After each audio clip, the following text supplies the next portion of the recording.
Hello வணக்கம். இது உங்கள் சிவி ஜோன். எல்லாரும் எப்படி இருக்கீங்க? இப்போ பார்த்தீங்கன்னா சம்பவம் பயங்கர வைரலாக போயிட்டு என்னென்னா, ரம்யா ஜோ உங்களுக்கே தெரியும், இன்றைக்கி பயங்கர எமோஷனல் ஆகிட்டாங்க. ஆல்ரெடி பார்த்தீங்கன்னா ஒரு வாட்டி வந்துட்டு அப்படியே நடந்துட்டு இருக்கும்போது டப்புன்னு மயக்கம் போட்டு விழுந்தாங்க. தண்ணியெலாம் அடித்து எழுப்பியிருப்பாங்க. அது ஒரு 2-3 நாளைக்கு முன்னாடி சாப்பாடு கூட டிலே ஆச்சு பார்த்தீங்களா, அந்த டைம். இன்றைக்கி வந்து எமோஷனலாக அரோரா வந்து ஒரு விஷயம் சொல்லியிருப்பாங்க. நீ வந்து சிம்பத்திக்காக வந்துட்டு ஏமாத்தாதன்ற மாதிரி ஒரு விஷயத்த சொல்லியிருப்பாங்க. அதனால் அவங்க ரொம்ப மனசு உடஞ்சி பிக் பாஸ் வந்து இன்றைக்கி ஒரு சான்ஸ் கொடுத்தாரு. யாராவது லைஃப் ஸ்டோரி ஷேர் பண்ண விரும்புகிறீங்களா அப்படின்னும் போது நான் சொல்ல விரும்புகிறேன்னு சொல்லியிருப்பாங்க. அதுக்கப்புறம் வந்து சொன்னாங்க.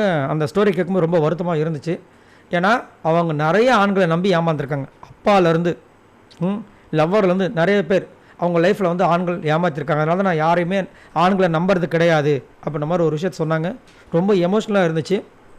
அதேமாதிரி இந்த வீட்டில் இதுக்கப்புறம் நான் இருக்க மாட்டேன்னு சொல்லிட்டு பிக் பாஸ் கிட்டே வந்துட்டு பேசியிருப்பாங்க. ரொம்ப வருத்தமாக இருந்தது.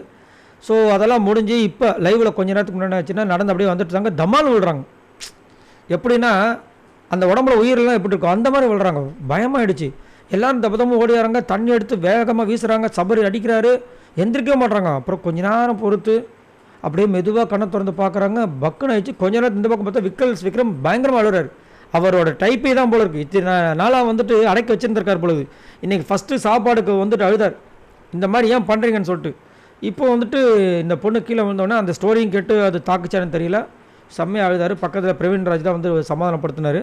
இவ்வளோ விஷயங்கள் நடக்கும்போது எஃப்ஜி அப்படியே கிராஸ் பண்ணிட்டு போகிறார். எதுவுமே கண்டுக்காத மாதிரி. அது கொஞ்சம் ஒரு வருத்தமாக இருந்துச்சு. பட் எது எப்படியோ அவங்க கொஞ்சம் ஃபைன் தான். ஆனால் அவங்கள வந்துட்டு அப்படியே வந்து கன்ஃபர்ஷன் ரூம் கூப்பிட்டு போயிருக்காங்க. அதனால தான் வந்து இப்போ வந்து ஒரு பெரிய வதந்தி போயிட்டுருக்கு. அவங்க இந்த பிக் பாஸ் விட்டு போயிட்டாங்க அப்படின்ட்டு. பட் ஹோப்ஃபுல்லி கண்டிப்பாக போக மாட்டாங்க அப்படின்னு தான் தோணுது. அவங்க வந்து கண்டிப்பாக வந்து உடம்பு சரியாகி திரும்ப உள்ளே வருவாங்க பிக் பாஸ் வீட்டுக்குள்ளே அப்படின்னு. சரி, நீங்கள் உங்களோட கருத்தை சொல்லுங்கள்.